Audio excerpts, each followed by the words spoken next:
예, 오늘은 하나님께로부터 태어난 사람 첫 번째, 이제 다음 주에는 넘버 2가 있습니다. 하나님께로부터 태어난 사람에 대해서 우리가 말씀의 은혜를 나누기를 원합니다.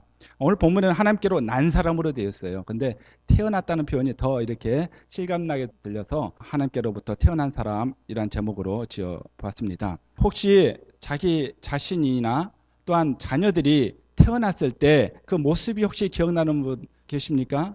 우리 자녀들이 태어났을 때 그 기억은 어렴풋이 있을 것 같아요. 근데 내 자신이 태어났을 때 기억? 그거는 저는 없습니다. 여러분들은 어떠신지 모르겠지만 대부분이 없지 않을까 싶습니다. 그런데 갓난아이가 태어나면 제일 먼저 해야 될 것이 있습니다. 뭐가 있죠? 서류상으로 해야 될 게 출생신고를 해야 합니다. 여기 보시면 버지니아의 출생신고한 내용과 그리고 한국 거를 제가 한번 찾아봤습니다. 그런데 공통적으로 들어가는 게 있어요. 뭐가 있겠습니까? 너무나 당연한 질문이지만은 태어난 아기의 이름이 있습니다. 그리고 또 무엇이 있습니까?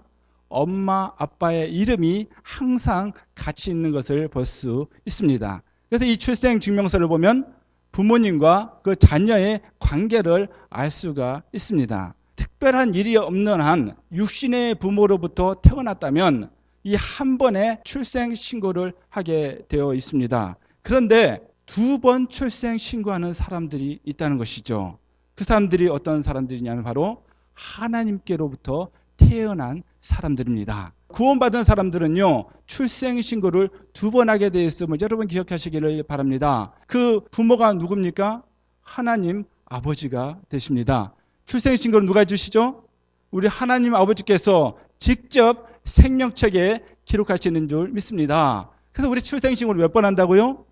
2번 하게 됩니다. 하나님께로 태어난 사람들은요, 출생신고를 2번 하게 되고요. 그래서 우리를 뭐라고 부릅니까? 하나님의 자녀들이다. 그리고 우리가 그 하나님의 자녀로서 살아가게 되는 것이죠. 요한일서를 쓴 사람, 우리가 지금 요한일서를 보고 있는데 요한일서를 쓴 사람은 바로 사도 요한이 썼습니다. 침례 요한이 아니고요. 이 에베소 지역에서 이 소아시아 지역, 지금의 터키의 서북부 지역을 바라보면서 그 지역에 편지를 썼는데 수신자는 거기에서 살아가는 형제 자매들이었던 것 같습니다. 이 편지를 쓰게 된 직접적인 이유는요, 그곳에 거짓 교사들이 가만히 들어와서 그 잘못된 가르침이 그 안에 퍼져 있기 때문에 쓰게 되었습니다. 즉 거짓 교사들은요, 예수님이 하나님의 아들이심을, 그리고 인간의 아들이 된다는 사실을 그들은 믿지를 않았습니다. 그것은 말도 안 된다고 가르쳤기 때문에 사도 요한이 이 편지를 쓰게 되었다는 것이죠. 그렇지만 사도 요한은요, 예수님은 참 하나님이시고 그리고 참 인간이시고 내 이성으로 해결할 문제가 아니고 예수님께서 우리에게 지각을 주셔서 성령께서 함께 하실 때 믿음으로 받아들일 수 있는 문제가 참 하나님이시고 참 인간이신 예수님에 대한 믿음이다라고 오늘 본문을 통해서 말씀을 해주고 있습니다. 하나님께로부터 태어난 사람들, 여러분, 하나님께로부터 태어난 사람들은 어떤 증거들이 있습니까? 옛날에 알지 못했던 것을 알게 됩니다. 옛날에는 보지 못했던 것을 보게 됩니다. 옛날에는 겪어보지 못했던 것을 경험하게 되는 사람들이 하나님께로부터 태어난 사람들인 줄 믿습니다. 그래서 예수님은 어떻게 말씀하셨습니까? 니고데모를 향해서 내가 거듭나야 된다. 그리고 사도 바울은 어떻게 얘기합니까? 고린도후서 5장 17절에 새로운 피조물이라고 말씀을 하고 있습니다. 하나님께로부터 거듭난 사람, 하나님께로부터 태어난 사람, 이 새로운 피조물이고 거듭난 사람인데 이 2가지의 공통점은 바로 과거와의 어떤 단절을 암시하고 있음을 여러분 기억하시기를 바랍니다. 하나님께로부터 태어난 사람은요, 과거의 나 자신과의 단절을 점점점 경험하는 그런 삶을 살게 된다는 것이죠. 처음에는 어립니다. 영적으로 어립니다. 미숙합니다. 그래서 금방 구분이 되질 않습니다. 이 사람이 구원받았는지 안 받았는지 잘 모를 수도 있습니다. 그러나 이미 하나님에 대해서, 죄에 대해서, 예수님에 대해서, 구원에 대해서 마음 가운데 믿음의 씨앗이 뿌려졌기 때문에 아버지의 말씀만 순종하면, 힘들어도 그 말씀에 순종하면 그 믿음은 자라게 될 줄 믿습니다. 왜요? 그 마음 가운데, 믿음 가운데 구원을 받았기 때문입니다. 그것이 우리 눈에 금방 안 띌 수 있어요. 그럴 때 우리는 어떻게 마음을 가져야 됩니까? 먼저 구원받은 사람들은 인내하며 기도하며 기다려 줘야 될 줄 믿습니다. 그런데요, 그 사람이 믿음이 성장할 수 있다는 것은 어떻게 알 수가 있습니까? 성경은요, 열매를 통해서 알 수 있다고 말씀하고 있습니다. 성경은요, 예수님은 우리에게 말씀하시는데 열매를 통해서 그 사람의 믿음을 알 수 있다, 성장하고 있음을 알 수 있다고 말씀해주고 있다는 것이죠. 그런데요, 참으로 안타까운 현실은 한국이나 미국에 적지 않은 소위 크리스찬들이 많이 있습니다. 그런데 왜 그리스도인들의 영향력들이 이렇게 점점 상실하고 있을까? 그런 의문을 항상 갖게 됩니다. 어쩌면요, 이름만 크리스찬인 사람들이 많아서 그렇지 않나, 그러한 생각을 해보게 됩니다. 여러분, 크리스찬의 영향력이 점점 줄어드는 상황에서요, 최근에 캘리포니아 주립대에 23곳의 캠퍼스가 있는데요, 그곳에 기독선교단체인 기독학생의 IVF라는 단체가 있습니다. 저도 대학교 생활할 때 이 선교단체에서 활동을 했었습니다. 근데 이 IVF 동아리가 등록이 취소가 되었습니다. 그 이유는 뭐냐면 IVF의 리더가 되기 위해서는 신앙 고백과 윤리적인 성결, 정결을 요구했다는 게 잘못됐다는 것이죠. IVF에서는 리더가 되기 위해서는요, EBS를 지나서 BBS를 지나서 셀 리더를 지나서 그 위에 리더가 되기까지는 여러 과정, 합숙훈련도 하고 여러 과정을 거치게 되어 있습니다. 제 경험으로는 그렇습니다. 그런데 그 요구가 잘못됐다는 것이죠. 왜냐하면요, 그렇게 되면 동성애자를 리더로 세울 수도 없고 불신자도 리더로 세울 수 없다는 거예요. 다른 종교단체에서는 그렇게 하는데 왜 기독교 선교단체에서는 그러한 요구를 해서 마치 인종차별하듯이 왜 차별하고 그렇게 해서 리더를 세우지 못하게 하느냐? 이것은 잘못된 것이다. 정말 동성애가 합법화된 그런 상황에서 이것은 잘못된 것이다 해서 그 23개 캠퍼스에서 그냥 기독 학생회가 등록이 취소가 되었다는 것입니다. 불법이라는 것이죠. 여러분, 신앙 고백으로 세워진 단체에 대해서 정말 사회의 잣대로 규제하고 핍박하는 일이 바로 우리가 살고 있는 이 땅 가운데 일어나고 있음을 여러분 기억하시기를 바랍니다. 우리의 영적인 눈이 열려야 합니다. 그리스도인들의 영향이 줄어들고 있습니다. 왜 그렇습니까? 제가 보기에는요, 열매 있는 삶을 살지 않기 때문입니다. 성령의 열매가 우리의 삶 가운데 없기 때문입니다. 초대교회나 이 미국 같은 경우에 대각성 운동이 일어났을 때 그리스도인들은 그렇지 않았다는 것이죠. 역사가 이야기하고 있습니다. 말씀과 성령님에 사로잡힌 한 사람, 하나님께로부터 태어난 그 한 사람이 정말 세상이 감당치 못할 그런 역사를 이뤘음을 여러분 기억하시기를 바랍니다. 그래서요, 비디오 클립 3분짜리 준비를 했는데 우리 잠깐 보고 말씀을 읽겠습니다. 뉴욕의 우드스탁에서 락 페스티벌이 열렸습니다. 40만 명이 넘는 젊은이들이 술과 마약, 성의 해방과 자유를 외치며 3일간 퇴폐와 향락을 즐겼습니다. 그곳에는 미국의 암흑과 같은 미래만 보일 뿐이었습니다. 그러나 하나님은 결코 미국의 젊은이들을 버리지 않으셨습니다. 1970년 2월 3일 켄터키주의 에즈베리 대학 월요일 체프 시간, 평소와 다름없이 천여 명의 교수진과 학생들이 모여 예배를 드리고 있었습니다. 그날의 설교를 대신했던 학감의 간증 후 한 남학생이 강단에 올라갔습니다. 그는 모든 사람들 앞에서 자신의 죄를 고백했고 하나님께서 어떻게 자신을 용서하시고 회복시키셨는지, 그로써 그의 영적인 필요가 어떻게 채워졌는지를 간증했습니다.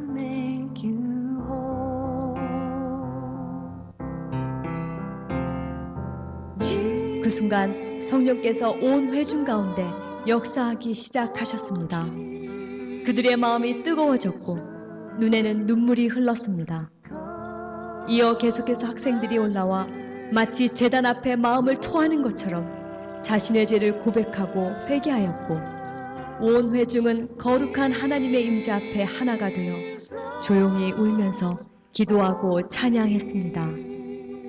그리고 서로 자신이 잘못했던 사람들을 찾아가 진심으로 용서를 빌며 화해했습니다. 그런 성령의 강한 임재 속에 채플이 끝난 뒤에도 학생들은 자리를 뜨지 않아 학교 당국은 휴강을 하였고 그 이후 185시간 동안 쉬지 않는 회개와 찬양과 기도의 불이 타올랐습니다. 이 부흥의 소식은 각 지역 신문과 방송을 통해 순식간에 미 전역에 퍼졌으며 영적 각성을 사모하는 여러 대학에서 에즈베리 대학의 학생들과 교수들을 초청하였고 그들이 가는 곳마다 동일한 성령의 역사와 부흥이 일어났습니다. 그 후 에즈베리 대학의 부흥은 캠퍼스 각성을 넘어 미국 대중전도운동으로 이어져 미 전역의 130여 개가 넘는 대학과 수많은 교회들이 새롭게 깨어나게 되었습니다.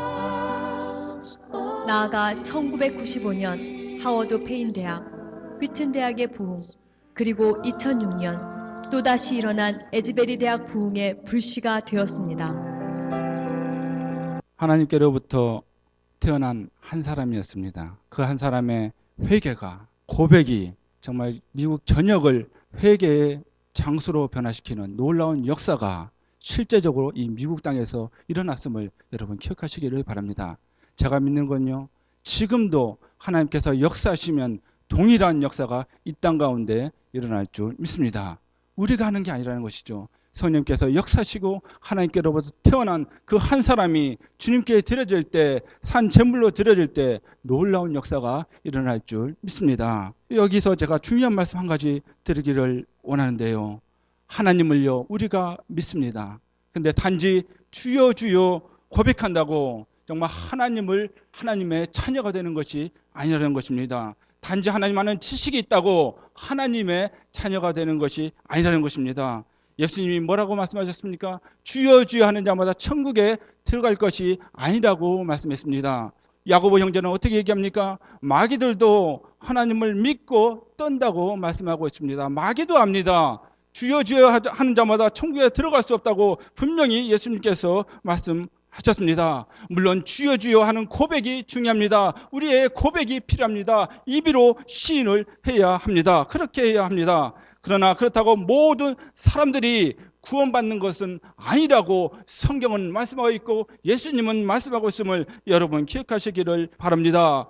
하나님을 알아도요 구원받지 못한 사람이 있을 수 있다는 것이죠. 왜 그렇습니까? 하나님께로부터 태어나지 않으면 그렇다는 사실입니다. 제 경험으로는요, 지금 한국에 지금 살아계시는데 그분은요 군에서 군목까지 하신 분이십니다. 여기 밑에 있는 리버티 침례 신학교의 박사과정까지 마치신 분입니다. 그런데 그분이 학교 다니시다가 구원을 받으셨어요. 군목으로 생활하다가 미국에 유학 와가지고 담당 지도 교수님과 상담 가운데 그분이 변화되어졌고, 정말 그가 예수님을 제대로 영접하는 가운데 하나님께로부터 태어난 가운데 문을 열고 나갔더니 온 세상의 하늘과 모든 산천초목이 새롭게 보였다는 그 간증을 제가 직접 들은 적이 있습니다. 여러분, 하나님께로부터 태어나셨습니까?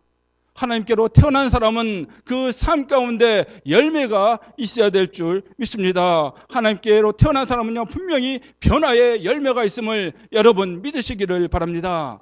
어떤 조폭의 조직원이 어떤 부흥에 가서 은혜를 받았습니다. 그래서 거듭나게 되었어요. 그래서 이 조폭의 조직원이었던 이 사람은요 탈퇴를 하려고 보스를 찾아가게 됩니다. 이것은요 죽음을 감수해야 되는 그러한 결단입니다. 그 조직에서 나온다는 것은 매우 힘든 일입니다. 그래서 몇몇 목사님과 함께 그 조폭의 보스를 찾아갔습니다. 그런데요 놀랍게도 그 보스가 이 목사님과 대화를 하다가 그 자리에서 예수님을 영접하게 됩니다.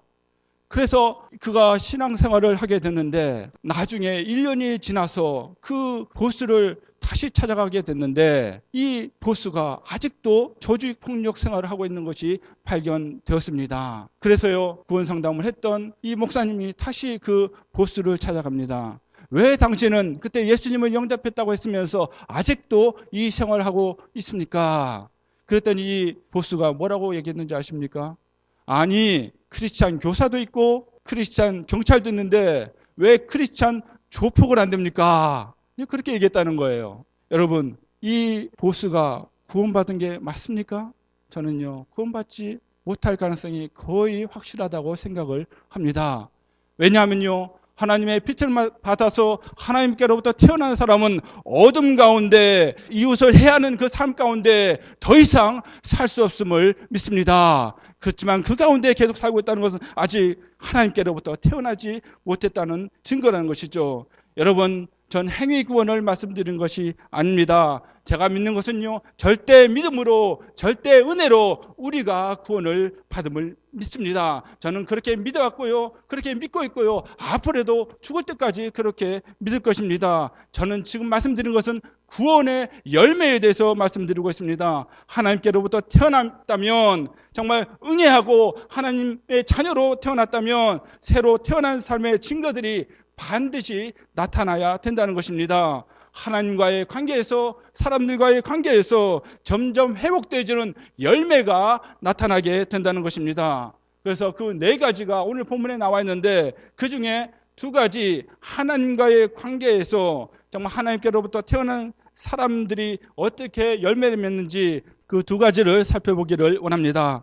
첫 번째로요, 예수님이 그리스도이심을 믿는 사람입니다. 하나님께로부터 태어난 사람은요, 예수님이 그리스도이심을 믿는 사람입니다. 우리가 1절 말씀 읽겠습니다. 예수께서 그리스도이심을 믿는 자마다 하나님께로서 난 자니 또한 내신 이를 사랑하는 자마다 그에게로서 난 자를 사랑하느니라. 아멘. 예수님이 그리스도라는 것은요, 이성으로 이해될 수 있는 내용이 아닙니다. 하나님께로부터 태어나야만 믿어지는 사실이라는 것이죠. 예수 그리스도, 예수라는 그 이름은 무엇입니까? 바로 베들레헴에서 태어나시고 그리고 나사렛에서 자랐던 한 사람의 이름이 예수입니다. 그리고 그리스도의 의미는 무엇입니까? 기름 부은 자라는 의미죠. 메시아라는 히브리어입니다. 저 왕이요, 제사장이요, 선지자인 구세주로서 신적인 존재를 의미할 때 그리스도라고 말씀합니다. 그래서 예수님이 그리스도라는 의미는 사람에게서 태어난 구세주, 선지자들이 예언한 구세주가 있는데 그 사람이 나사렛 예수라는 것이죠. 그러면 예수님이 그리스도이심을 믿는다는 것은 무슨 의미입니까? 그것은요, 구원자 되시는 이 메시아, 구약의 메시아 이 그리스도께서 예언대로 놀랍게 예수님을 통해서 다 이루어졌음을 믿는 것이 예수님이 그리스도이심을 믿는다는 의미라는 것이죠. 사도 요한은 오늘 본문에서 그 믿음의 이유가 분명한데 성령님과 하나님께서 증가하시기 때문에 분명하다고 말씀하고 있습니다. 성령님께서 증가하시는데요, 예수님께서 사역을 제일 먼저 시작하실 때 어떤 일을 먼저 하셨습니까? 바로 침례요한 앞에 가서 물로 침례를 받으셨습니다. 그 가운데 성령이 함께 하셨죠. 그리고 그 사역을 끝내시면서 피를 흘리시면서 그 십자가에서 돌아가셨습니다.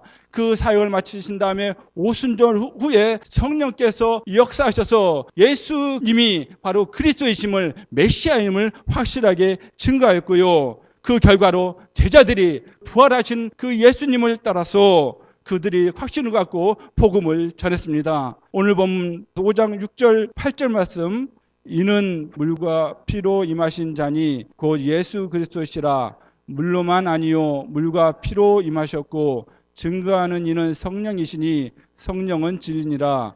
증거하는 이가 셋이니 성령과 물과 피라. 또한 이 셋이 합하여 하나이니라. 아멘. 여기서 물이 나오고 피가 나옵니다. 금방 이것에 대해서 제가 설명을 드렸죠. 성령님께서, 그러니까 성령과 물과 피가 셋이 합하여 하나라는 것은요, 예수님의 그 사역 가운데 이 성령님께서 역사하셔서 예수님이 그리스도이심을 동일하게 증거한다는 의미입니다. 그리고 성령께서 증거하실 뿐더러 하나님께서 또한 직접 증거하시는데 저는 이것보다 더 확실한 증거는 없다고 생각합니다. 하나님께서 증거하시니까요. 마태복음 3장 17절에 보면요, 예수님께서 침례받고 올라오실 때 하늘에서 음성이 들립니다. 너는 내 사랑하는 아들이요, 그리고 내 기뻐하는 자라고 하늘에서 음성이 들립니다. 하나님께서 증거해 주셨습니다. 그리고 요한일서 5장 11절 12절 말씀, 오늘 본문에도 말씀해 주고 있죠. 함께 읽겠습니다. 시작. 또 증거는 이것이니 하나님이 우리에게 영생을 주신 것과 이 생명이 그의 아들 안에 있는 그것이니라. 아들이 있는 자에게는 생명이 있고 하나님의 아들이 없는 자에게는 생명이 없느니라. 아멘. 또 증거는 이것이니 하나님이 우리에게 영생을 주신 것과 이 생명이 그의 아들에 있는 그것이니라. 그래서 아들을 믿게 되면 우리가 영생을 얻게 된다는 것입니다. 그분이 우리의 구세주가 되시기 때문에, 예수님이 그리스도가 되시기 때문에 우리가 영생을 얻게 된다는 것이죠. 그 예수 그리스도께 모든 것이 달렸다는 것입니다. 바로 예수님이 그리스도이시기 때문에 그 안에 모든 것이, 우리의 모든 영생의 문제가 달렸다고 강조하고 있음을 여러분 기억하시기를 바랍니다. 예수님을 그러나 부인하는 사람이 그 당시에 있었다는 것이죠. 그래서요, 사도 요한은 계속해서 증거하면서 설득적으로 계속 이야기하는 것이, 그 당시에 그 교회 가운데 바로 예수님이 그리스도이심을 부인하는 사람이 있었기 때문에 구체적으로 이야기하려고 강조하고 있다는 사실이죠. 여러분, 사도 요한은요, 이 사람들을 어떻게 표현합니까? 이 사람들을요, 적그리스도라고 표현을 합니다. 요한 1서 2장 22절 말씀인데요. 거짓말하는 자가 누구뇨? 예수께서 그리스도의 심을 부인하는 자가 아니뇨? 아버지와 아들을 부인하는 그가 적그리스도니. 아멘. 자, 적그리스도가 누구라고요? 예수님이 그리스도임을 부인하는 자, 그가 바로 적그리스도라고 말씀하고 있습니다. 바로 하나님께로부터 태어난 사람은 예수님이 그리스도라고 증거하는데, 성령님도 증거하시고 하나님께서 그렇게 가르쳐 주셨는데, 그것을 부인하는 자는 누구라고요? 적그리스도라고 말씀하고 있습니다. 이 사람들은요, 보기에는 역사적으로는 초기 영지주의자들로 보입니다. 이단들입니다. 유대교도 섞여 있고요, 어떤 영지적인 그런 마인드들이 섞여 있는 그런 초기의 이단들입니다. 이들의 믿음을요, 단적으로 얘기한다면 그들은요, 영은 선한 것이고 육은 악하다 하는 것이 그들의 기본적인 개념입니다. 그래서요, 어떻게 선한 신이 어떻게 악한 몸을 입어서 태어날 수 있는가, 그것은 말도 안 된다 하는 것들이 그들의 생각이었어요. 그래서 그들이 예수님이 그리스도임을 강하게 그걸 부인했던 이유가 바로 그런 생각이, 그것을 받아들일 수 없었다는 것이죠. 그래서 이 영지주의자들, 초기 영지주의자들은요, 두 가지 방향으로 흘러가는 것을 볼 수 있습니다. 몸이 악하니까 악한 몸은 내가 항상 죽여야 돼. 그래서 금욕주의로 흘러갑니다. 또 다른 부류는 어떻게 흘러갑니까? 내 영은 선하니까 내 몸이 어떻게든 이제 상관이 없다. 그래서 어떤 쾌락주의로 빠지게 됩니다. 둘 다 잘못된 거죠. 그래서 초기의 영지주의는요, 굉장한 영향력을 미쳤고, 이런 일반 서신에서 보면 대부분 이 영지주의자들의 공격을 받는 교회들을 향해서 주님의 사람들이 편지를 쓰는 것을 볼 수가 있습니다. 현대 이단들은 어떻습니까? 여러 이단들이 있지만은 최근에 보면 구원파 이야기들이 많이 나오는데, 구원파는요, 어떤 깨달음을 통해서 구원받는다고 그들이 믿습니다. 죄를 한번 회개했으면 끝. 그 다음에 내가 다시 하나님 앞에서 나가서 죄를 자백할 필요가 없다고 그들은 가르칩니다. 내가 천국 가는 구원 티켓 받았으니까 이제 날마다 짓는 죄에 대해서 내가 민감하게 반응할 필요가 없다. 만약에 그런 사람이 있다면 어리석은 사람이라고 그렇게 취급하는 것이 구원파들이 갖고 있는 믿음입니다. 여러분, 근데 이것이 진짜라면요, 예수님께서 가르쳐 주신 그 주기도문에 대해서 그들이 또한 설명을 해야 합니다. 주기도문의 내용을 무시한 생각이기 때문이죠. 마태복음 6장 11절 12절에서요, 날마다 우리에게 일용할 양식을 주옵시고 하신 다음에 어떤 내용이 납니까? 우리의 죄를 사하여 주옵시고. 하나님께 나아가는 날마다 드리는 그 주기도문의 내용, 모범적인 그 기도의 내용 가운데 우리의 죄를 사하여 주시옵소서 하는 내용이 있다는 것이죠. 그것을 어떻게 설명할 것입니까? 예수님께서 잘못된 기도를 가르쳐 주는 것입니까? 아니라는 것이죠. 여러분, 구원파들이 보는 내용도요, 자기들의 입맛대로 고쳐서 그들이 보기 때문에 잘못된 신앙 생활 가운데 빠지고요. 여러 가지 사회 문제들을 많이 일으킨 것을 우리가 지금 보고 있지 않습니까? 그래서 하나님의 영 또는 적그리스도의 영을 분별하는 지혜가 우리에게 필요한 줄 믿습니다. 어떻게 우리가 그러면 분별할 수 있을까요? 성경에 답이 있습니다. 요한일서 4장 2절 3절의 말씀인데요. 하나님의 영은 이것으로 알지니 곧 예수 그리스도께서 육체로 오신 것을 시인하는 영마다 하나님께 속한 것이요 예수를 시인하지 아니하는 영마다 하나님께 속한 것이 아니니 이것이 곧 적그리스도의 영이니라. 오리라 한 말을 너희가 들었거니와 이제 벌써 세상에 있느니라. 아멘. 여기 분명히 나오고 있죠. 우리가 어떻게 적그리스도의 영인지 예수 그리스도의 영인지 우리가 알 수 있다고 성경을 말씀하고 있습니다. 예수 그리스도께서 육체를 입고 이 땅에 오신 그리스도임을 믿는 사람은 주님의 영이 그 안에 있는 줄 믿습니다. 그런데 그것을 믿지 않는 사람은 어떤 영이 있다고요? 적그리스도의 영이 그 안에 있는 거예요. 오늘 말씀 보니까 그 당시에 이미 왔다고 말씀하고 있어요. 그럼 2000년이 지난 지금 이 시대에 그러면 어떨까요? 사라졌을까요? 시간이 오래 지났으니까? 아니라는 것이죠. 지금도 우리 환경 가운데 우리 주변 가운데 이런 적그리스도의 영이 있음을 여러분 기억하시길 바랍니다. 분별하시길 바랍니다. 주님의 말씀으로 나아가시기를 바랍니다. 우리가 움츠려 줄 이유가 하나도 없다는 것이죠. 말씀에 다 나와 있기 때문입니다. 여러분 성경에 대해서 똑같이 말해도요. 예수님이 그리스도이심을 안 믿으면요. 가짜라는 것입니다. 그러나 믿으면 하나님께로부터 태어난 사람이라는 것을 여러분 기억하시기를 바랍니다. 여러분 우리가 어떤 믿음을 갖고 있습니까? 우리가 예수님을 본 적도 없습니다. 만난 적도 없습니다. 예수님의 음성을 들어본 적도 없습니다. 그런데 믿습니다. 얼마나 놀라운 사건인지 모릅니다. 믿어지는 게 기적이고요. 거듭 태어나는 그 기적을 우리가 맛보게 됩니다. 여러분 이보다 더 놀라운 기적은 없습니다. 초자연적인 성령님의 역사하심으로 인한 다시 태어남의 놀라운 역사입니다. 여러분 이것이 은혜인 줄 믿습니다. 하나님의 은혜입니다.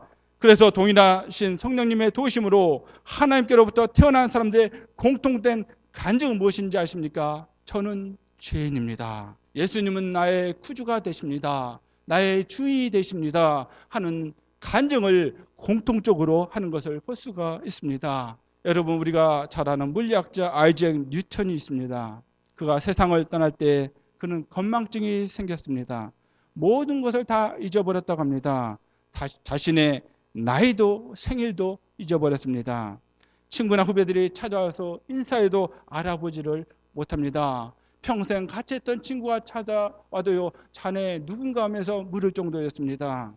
그래서 이것을 쳐다보는 친구들이 얼마나 안타까웠던지 그 뉴턴을 찾아가서 물었습니다. 선생님, 지금 기억하고 있는 것은 그러면 무엇입니까? 그랬더니 뉴턴이 대답을 합니다. 두 가지가 있어요. 하면서 감동적인 대답을 하는데요. 내가 죄인이라는 것과 예수님이 나의 구주라는 것, 이 두 가지는 기억하고 있어요. 사랑하는 성도 여러분, 하나님께로부터 태어난 경험이 있습니까? 그렇다면 내가 구원받은 죄인이라는 것과 예수님이 그리스도라는 사실은 평생 잊지 마시기를 바랍니다. 그것을 통해서 우리가 구원받는 줄 믿습니다. 하나님께로부터 태어난 사람은요, 하나님과 관계에서 예수님이 그리스도이심을 믿습니다. 두 번째는요, 하나님과 관계에서 하나님을 사랑하는 사람입니다. 하나님을 사랑하면서 그에 따른 열매를 맺는 사람이 바로 하나님께로부터 태어난 사람이라는 것이죠. 그래서 하나님을 전심으로 사랑하면요, 참으로 사랑하면 이웃사랑의 열매를 맺게 됩니다. 하나님 사랑과 이웃사랑은요, 제 믿음으로는 별개의 것이 아닌 것 같아요. 하나님을 전심으로 사랑하면 이웃사랑의 열매를 맺게 되는 것 같습니다. 여러분, 하나님을 진심으로 사랑하는 사람은요, 하나님의 명령이나 말씀을 가볍게 생각하지 않습니다. 선남 선녀가 만나서 연애할 때 한번 상상을 해보세요. 이 상대방의 말이나 또한 연애 편지를 또 주고받을 때 그 편지의 내용을 얼마나 소중하게 생각합니까? 보고 또 보고 읽고 또 읽고. 여러분 그런 경험 있지 않습니까? 저는 지금도 연애 편지가 집에 있는데 그때 썼던 내용을 보면 좀 오글오글 거리긴 해요. 그런데 그 당시에는 여러 번 읽었던 것 같아요. 예, 뭐 문법 체크하려고 본 게 아니고 너무나 좋은 말들이 많이 있으니까 뭐 예를 들면요, 뭐 저는 그런 내용 안 썼지만 뭐 호수 같은 눈, 뭐 앵두 같은 입술, 깨꼬리 같은 목소리, 이거 다 칭찬 일색이에요. 안 좋은 말 하나도 없습니다. 안 좋은 것도 좋은 것도 승화를 시켜서 편지를 쓰니까요. 그래서 이게 다 거짓말인 거 알면서도요, 어때요? 정말 이쁘다고 그러면 아닌데 하면서 거울에 한번 또 봐요. 왜요? 내가 사랑하는 사람이 쓴 편지니까. 한 구절 한 구절이 중요한 거예요. 그냥 지나칠 수가 없는 것입니다. 그리고 또 반대로 조금 싫은 소리가 조금이라도 나오면 그렇게 심한 말도 아닌데 풀이 죽습니다. 힘이 빠집니다. 왜 그래요? 정말 사랑하기 때문에. 정말 사랑하기 때문에 그러한 반응을 보일 수 있다는 것이죠. 이처럼요, 하나님을 전심으로 사랑한다면 하나님의 말씀 한 단어 한 단어가 그냥 지나쳐지지 않을 줄 믿습니다. 모두 믿어집니다. 사실로 받아들여집니다. 인간의 이성을 초월한 성경의 이야기들이 다 믿어집니다. 왜 그렇습니까? 하나님을 정말 사랑하기 때문에, 하나님께로부터 태어난 사람이기 때문에 그 사실이 다 믿어지는 거예요. 여러분, 아기가 태어나면 제일 먼저 배우는 말이 무엇입니까? 엄마, 아빠, 맘마인가요? 예. 어쨌든 그런 나에게 가장 큰 관심을 준 사람에 대해서, 가장 사랑해 준 사람, 나와 가장 대화를 많이 해준 사람을 먼저 부르게 됩니다. 그것이 엄마고 그게 아빠입니다. 그리고 성숙해지고 철이 들면요, 부모님을 더욱더 사랑하게 됩니다. 뭐 모든 사람이 그런 건 아니지만 정말 철이 들면요, 부모님을 사랑하지 않을 수가 없다는 것이죠. 여러분, 하나님께로부터 태어난 사람도 마찬가지인 것 같습니다. 하나님을 알아가면서 더 사랑하게 되고요, 하나님 아버지를 더욱더 찾게 된다는 것이죠. 내 자신을 너무나 더 잘 알게 되는 거예요. 그렇다 보니까 아버지를 떠나서는 살 수가 없는 것입니다. 참으로 나 같은 사람을, 나같이 죄 많은 인생, 정말 이렇게 왔다가 이렇게 흘러가도 아무도 인정해 주지 않을 나와 같은 인생을 하나님께서 구원해 주셨다 하고 생각이 들면요, 그 감사하는 마음 가운데 하나님을 더 사랑하게 되는 줄 믿습니다. 신앙생활 가운데도요, 철이 드는 순간이 있지 않을까 싶어요. 그러면요, 하나님을 더욱더 사랑하게 된다는 것이죠. 그렇기 때문에 하나님께로부터 태어난 사람은요, 하나님을 사랑하면 사랑할수록 하나님의 명령, 계명 하나하나를 그냥 지나칠 수 없음을 여러분 기억하시기를 바랍니다. 오늘 본문 돌아보셨어요. 5장 3절 말씀, 하나님을 사랑하는 것은 이것이니 우리가 그의 계명들을 지키는 것이라. 그의 계명들은 무거운 것이 아니로다. 아멘.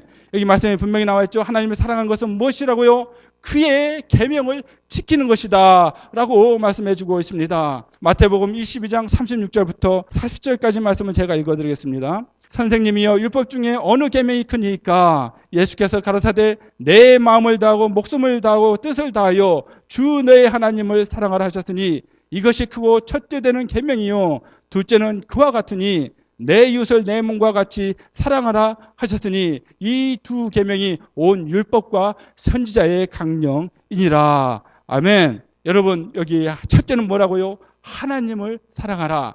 둘째는 뭐라고요? 이웃을 사랑하라. 두 가지를 말씀해 주고 있습니다. 다 합치면 뭡니까? 사랑하라. 하나님께서 우리에게 주신 큰 계명은 무엇인가? 사랑하라는 것입니다. 하나님은 사랑하시기 때문에 우리도 사랑하라고 우리에게 계명으로 말씀하신 줄 믿습니다. 하나님을 사랑해야 되고요, 이웃을 내 몸과 같이 사랑하는 것이 바로 하나님과의 관계에서 정말 하나님께로부터 태어난 사람들이 보여주는 열매인 줄 믿습니다. 우리가 이 명령을 그냥 지나칠 수 없다는 것이죠. 우리에게 새로운 삶의 패턴이 시작되게 된 것입니다. 하나님을 사랑하게 됩니다.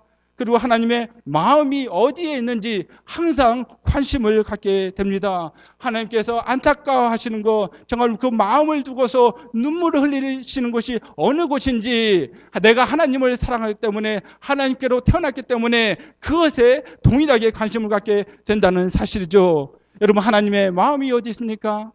바로 죄 가운데 구원받았던 우리와 같은, 아직도 구원받지 못한 사람들을 향해서 하나님의 마음이 있음을 자연스럽게 발견하게 된다는 것이죠. 그래서 우리가 이것을 깨닫게 되면요, 우리가 이웃사랑도 자연스럽게 우리의 마음 가운데 담겨질 줄 믿습니다. 누가 시켜서 그런 게 아니에요. 하나님을 사랑하기 때문에, 첫째로 하나님을 사랑하기 때문에, 그냥 사랑한 것이 아니고 전심으로 사랑하기 때문에 하나님의 마음을 읽어서 그 계명을 따라서 이웃사랑은 그 열매로 자동으로 따라가게 되어 있다는 것이죠. 누가 푸시해서 가는 것이 아니라는 것입니다. 참으로 하나님께로부터 태어난 사람을 보면요, 이타적인 사람으로 사는 것을 주위에서 얼마든지 우리가 볼 수 있지 않습니까? 어떤 재난이 일어납니다. 허리케인이 일어나요. 그러면요, 교회에 있는 사람들이요, 직장에 휴가를 내고요, 그 현장으로 달려가서 구호 활동하는 분들이 계시지 않습니까? 그리고 방학 때는요, 정말 이곳저곳 돌아다니면서 집이 허술한 곳들이 있으면 고쳐주며 정말 다니는 청년들이고 학생들이 있지 않습니까? 그리고요, 자신의 사비를 들여서 20년 동안 필리핀에 가면서 정말 그 약봉다리를 갖고 가면서 필리핀에 있는 사람들을 섬겼던 한 의사 선생님을 제가 압니다. 그리고요, 정말 말기 환자들을 간호하는 자원봉사하는 학생도 제가 만나본 적이 있습니다. 그들의 시간을 드립니다. 왜요? 하나님을 사랑하기 때문에. 이웃사랑은요, 어떤 대가를 요구하지 않는다는 것이죠. 자연스럽게 이어지는 것을 볼 수가 있습니다. 여러분, 논십이라는 말을 들어본 적 있습니까? 저도 말씀 준비하다가 우연히 발견한 말인데요. 이것은요, 나 자신을 위해서가 아닌 다른 사람을 위하고 넓게는 국가와 세계를 위해 그리고 하나님의 영광을 위하여라는 말로 이 라틴어에서 왔다고 합니다. 넌 시비. 이 미국 매사추세츠에 그 필립스 아카데미라는 학교가 있습니다. 명문 사립 고등학교입니다. 220년 동안에 수많은 인재들을 배출한 유명한 학교라고 합니다. 그런데 이 학교 설립자의 건학 이념이 뭐냐면 바로 넌 시비입니다. 나 자신을 위해 살지 않고 남을 위해서 살아야 된다. 그것이 바로 이 학교의 건학 이념이라고 합니다. 여러분, 그래서 수많은 인재들을 그 가운데 키워냈다는 것이죠. 여러분, 근데 이 놀라운 사실은요, 이 넌 시비가 바로 성경에서 영감을 받았다는 말이죠. 거기서 영감을 받은 표입니다. 우리 성경은 말씀하고 있습니다. 고린도전서 11장 33절에요. 나와 같이 모든 일에 모든 사람을 기쁘게 하여 나의 유익을 굳지 아니하고 많은 사람의 유익을 구하여 저희로 구원을 얻게 하라. 사랑하는 성도 여러분, 맞습니다. 그렇습니다. 우리가 나 자신을 위해 살지 않고 다른 사람을 위해 살아야 하는 유일한 목표가 있다는 것이죠. 무엇입니까? 바로 영혼 구원임을 여러분 잊지 마시기를 바랍니다. 하나님 사랑하기 때문에 이웃을 섬깁니다. 사랑합니다. 근데 구체적인 목표가 뭐라고요?